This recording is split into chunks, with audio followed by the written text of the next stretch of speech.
Mind over Matter, where science meets soul and healing goes deeper than prescriptions. Today, we are joined by the remarkable Dr. David Bilstrom, quadruple board certified MD and director of the International Autoimmune Institute. His mission?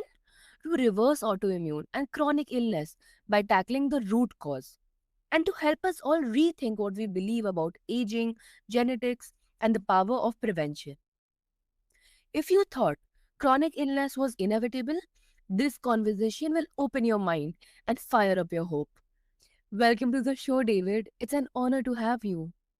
Oh, it's my pleasure. Thank you for having me. Mhm. So, Dr. Bilstrom, you have helped thousands reverse autoimmune diseases. What's the biggest misconception people have about autoimmunity?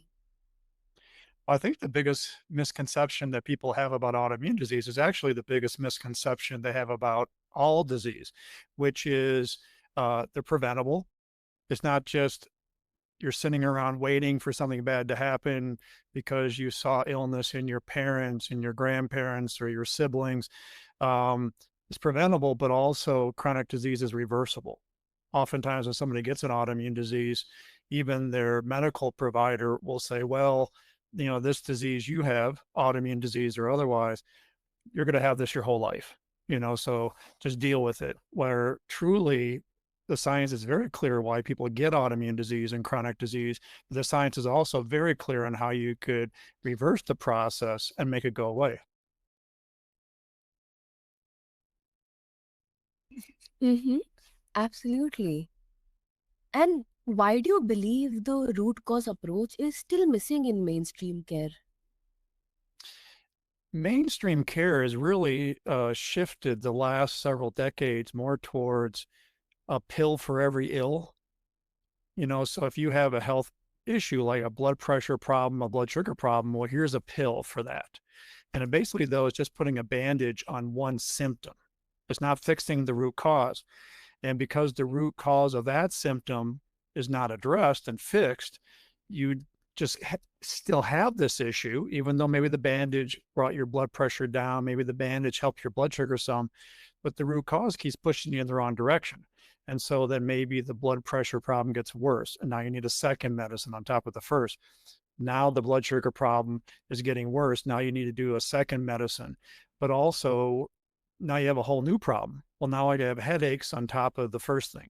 Well, now I have um, depression or anxiety on top of the migraines and the headaches and the first thing.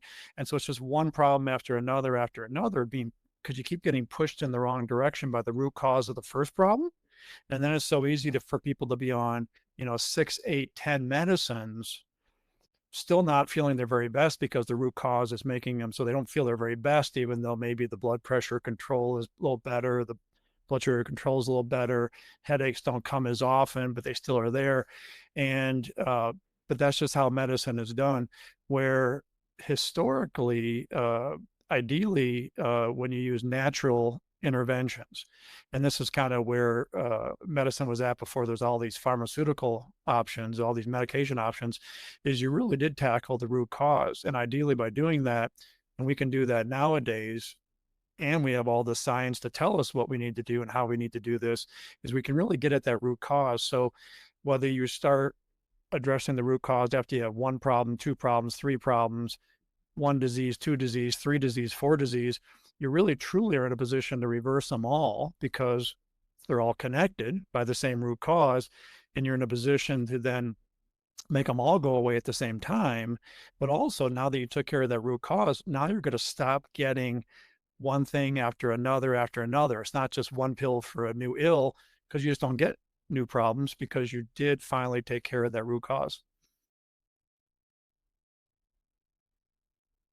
Mm-hmm. And it's powerful and maybe even a little uncomfortable to realize. Healing often begins where traditional medicine ends. Very much so. And traditional man, when they didn't have medications, they really did use interventions that would get at the root cause, like things like meditation, yoga, repetitive prayer, Tai Chi, Qigong, all these different sort of, that have been part of the natural healing uh, of cultures around the world work through getting at the root cause. And I think we're going to get a chance to talk a little bit about how that works, including how this actually not only helps the person themselves, but by addressing the root cause before we have children, we're actually passing on healthier genes, healthier gene expression, and health in general to the next 6 to 8 generations. So we're talking multi-generational health when people are able to get at the root cause, uh, help themselves, but now you're helping future generations as well. Mm-hmm. Right. And you speak about epigenetics and how our choices shape not just us, but 6 to 8 generations to come. How can we begin to take ownership of that today? I think one thing is to realize you can own this, right? It almost seems like too good to be true that you could do these kind of changes, but the body is so smart. It is trying to do this naturally. It's just doing it every day of our lives. But then things happen that it makes it hard for the body to do it correctly. And we start getting health issues. But we can address these and fix them. And it's not as hard as people might think. Um, for something this powerful, it might uh, seem, boy, that's got to be hard to do. But truly, because it's the way the body naturally does it, you're really just kind of putting the body in a position to do what it is designed to do, and it can do very well. Mm-hmm. Makes sense. And what are a few overlooked habits that silently damage or uplift our epigenetic health? We live in a world that is very difficult to stay healthy in. We just see all these different things that are called civilization diseases, all these things that are so much more common now than they used to be. Whether it's, like in children, autism spectrum disorder. Well, if it's not autism in a child, it's developmental delay. Well, if it's not that, it's ADD or ADHD. Well, if it's not that, it's depression or anxiety. Well, if it's not that, it's depression, schizophrenia, migraine, seizures. Those happen in adults as well. But then we have, this epidemic of heart attacks and strokes and cancer and autoimmune disease and cataracts and macular degeneration, all these eye diseases nowadays. We have chronic kidney disease all over the place. But then also we have this epidemic of like neurodegenerative diseases like Alzheimer's, dementia, Parkinson's, multiple sclerosis. It's just all these things that are happening so crazy and younger people. So like, guys are getting heart attacks in their 20s. People are getting Alzheimer's in their 40s and 50s. Colon cancer used to be the 43rd most common cancer. Now it's the second most common cancer, and it happens in 20-year-olds. It used to happen, colon cancers in 50s, 60s, 70s. Now it's in 20-year-olds. It's just crazy how hard it is to stay healthy. But this is a combination of everything. There's environmental toxins, there's toxic stress, use of medications that will disrupt the gut, disrupt the body, including the use of antibiotics at young ages or antibiotics at all. There's so many different medicines that people are put on that disrupts the gut, disrupts the immune system. And you just put all of these things together, and it's just so common to get these chronic health issues, but it doesn't have to happen that way. Um, we need to realize, though, that it is so hard to stay healthy that even if you are feeling well currently, your body is not in a good position. It just is how it is nowadays. It's all these things combined. And so even if you're feeling great, there's some things that you probably should do to fix your body before you get told you have a disease. But of course, if you already have been told you have a disease or you're on medications, you go, yeah, my body's is having a hard time. I feel it already. I need to do something to get rid of this. But then by doing that, we're really helping ourselves stay healthy for the rest of our lives. Very great to prevent all these things that I talked about that are so common nowadays, but then also positively impact generations that will follow us. Mm-hmm. And that really reframes legacy, not just what we leave behind, but who we become now. Very much so. Yeah, and uh, there's no limit to how great you can feel and how much you can turn this stuff around.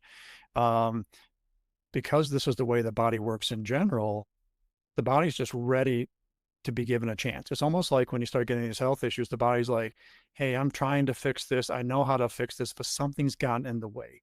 And all I need is for you to get that thing out of the way." And the body says, "All right, now I have my chance to fix this. I've been waiting for this chance." And maybe the body waits a year or 2 years for its chance. Maybe sometimes 70, 80 years. You can have a health issue for 70, 80 years. Your body's just waiting for that opportunity to fix it, just waiting. It's been waiting decades to fix it. You give it that chance, your body can turn anything around no matter how long it's been around. Mm-hmm, definitely. And you say illness due to old age is a myth until 90.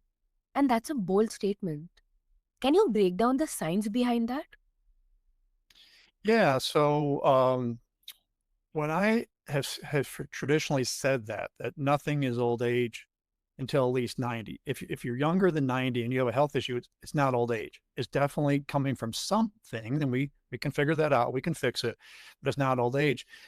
Now, the last decade or so, with the science of longevity, not just life span, but health span, how long can we stay healthy as a human being? Truly, it's looking like 105, 107 is possible. That's how the body's designed to stay healthy, even way beyond 90. And this is where the body just keeps self correcting and fixing things. It's always trying to self correct. And part of that self correction is through epigenetics, where we have our DNA, and our DNA and our cells tell the cells what to do. Now, DNA, our chromosomes are made up of long chains of genes, and genes are these long chains that tell the body, the cells what to do. So things happen that turn off good genes and turn on bad genes. We used to think that our genes were hardwired. Well, whatever we got good, bad, otherwise from parents or grandparents. And when you see health issues in our ancestors, we go, geez, that person had cancer, that person had Alzheimer's, that person had whatever. We go, I hope I didn't get that gene. I hope I got the good ones. Well, it turns out it's not what genes we have, it's which ones get turned on and turned off. And this is epigenetics, the things that change gene expression without changing the genetic code itself. And we all have a ton of bad genes, every cell in our body. We also have a ton of good genes, every cell in our body. So when people are getting health problems, whether you're a child, you're an adult, you're 70, 80 years old, what's happening is bad genes are being turned on and good genes are being turned off in every cell in our body at the same time. And this is why it's so easy. Once you start having one health issue, well, then you got a second and a third and a fourth and a fifth and a sixth, because all the cells are being told the wrong information. And so that's just kind of how things work. So these are the things like excessive stress, environmental toxins, disruption of the gut through the use of antibiotics or other kind of medicines. All these kind of things will start turning genes on and off the wrong way. We get health issues. So then we say, okay, so how can we optimize epigenetics? How can we start turning off the bad genes and turning on the good genes? Well, Harvard, for example, did a huge study about 16, 17 years ago now, where they looked at meditation, and they found, kind of confirmed actually, a couple previous studies that confirmed that things like meditation, yoga, tai chi, qigong, repetitive prayer, progressive muscle relaxation, deep breathing exercises, all these kind of things, they work through epigenetics. They're turning the bad genes off and the good genes on in every cell in our body all at the same time. And that's what Harvard goes, oh my goodness, no wonder meditation and these kind of, a lot of them traditional healing methods in the cultures around the world already, they work through epigenetics. They can fix everything or prevent everything as well. Now, also, though, the body is trying to make things naturally within the body that work through epigenetics as well. So, for example, but also these things that the body are trying to make through that help with epigenetics, help the body through epigenetics, things get messed up in the body, things happen, all these things that drive chronic disease, the body can't make them like they're supposed to. And so, like one that I talk a lot about, fortunately, these things are available as supplements, is something called butyrate. And it's supposed to be made by the good bacteria in the gut. It's called a short chain fatty acid. But things happen, stress, antibiotics, all these different medicines. Um, they kill the good bacteria in the gut. They disrupt the intestinal microbiome, the mix of the good bad bugs in the gut, and then the good bugs in the gut can't make this butyrate. Well, butyrate almost exclusively works through epigenetics, flipping the bad genes off, the good genes on every cell in our body. So here we got butyrate supposed to be made by our good bacteria, but if we do things that make it so they won't make it, well, butyrate ideally is made to prevent and kill cancer cells 5 different ways. Prevent and kill cancer 5 different ways. It's great for the lungs. It's great for the brain. It's great for the eyes. It's great for everything all at the same time because it works through epigenetics. Well, if your good bacteria can't make it, here are these health problems. Well, you can take butyrate as a supplement. There's 2 different kinds that I use. Um, one called sodium butyrate and one called butyric calamag. I just give it to somebody. And now this supplement's helping through epigenetics. But when you use this butyrate as part of what I call the foundational triad, vitamin D every day, butyrate every day, and probiotics every day, well, it fixes the intestinal microbiome. You build the good bacteria in the gut, you get rid of the bad bacteria in the gut. Well, now your gut starts making butyrate all by itself, and it makes all these other incredible things all by itself. Well, now you don't need the butyrate anymore because you're making it on your own. There's another thing I use a ton that should be made by the liver called TUDCA. It's abbreviated capital T, capital U, capital D, capital C, capital A. It's short for tauro urso deoxycholic acid. So you can see why it gets abbreviated, made by the liver. It works through epigenetics. Fantastic, beautiful. Here's another thing that should be made by our own bodies, the liver. The things happen where the liver won't make enough. And then here are all these health issues. And so, for example, a preterm baby born more than 3 to 4 weeks early, the liver won't make as much TUDCA as a term baby born at 40 weeks or more. Well, that preterm infant is so much more likely to get type 1 diabetes as a child, the kind where the pancreas won't make insulin and you need to be on insulin pumps and insulin shots, and it's a terrible disease. Well, preterm babies, because their liver won't make as much TUDCA, they're much more likely to get type 1 diabetes. But because that is such a central mechanism, the production of TUDCA, that they're more likely to get type 2 diabetes in their 40s and 50s.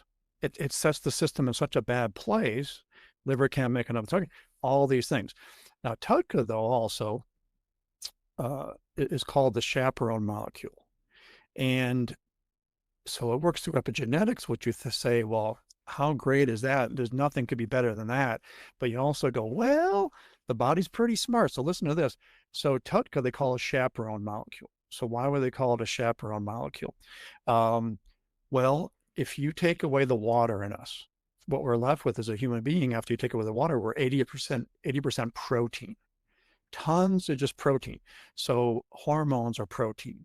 Cell walls are protein. The bones are 80% collagen protein. We're just protein, protein, protein, protein.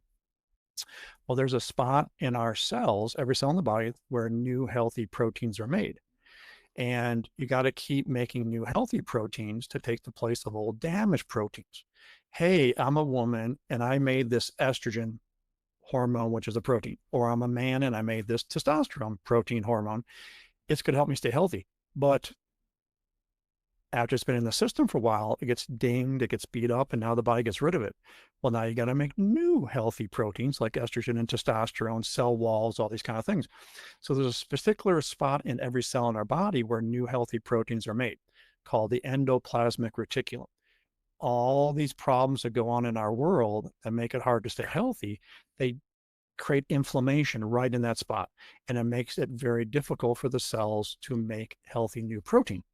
Doesn't matter what kind it is. And then here comes all these, what they call civilization diseases. All the things I mentioned earlier, all these, type 1 diabetes, type 2 diabetes, oh my gosh, epidemic of autism, developmental delay, all these brain things, children, adults, neurodegenerative disease, heart attack, stroke, eye disease, autoimmune disease, cancer risk, civilization diseases.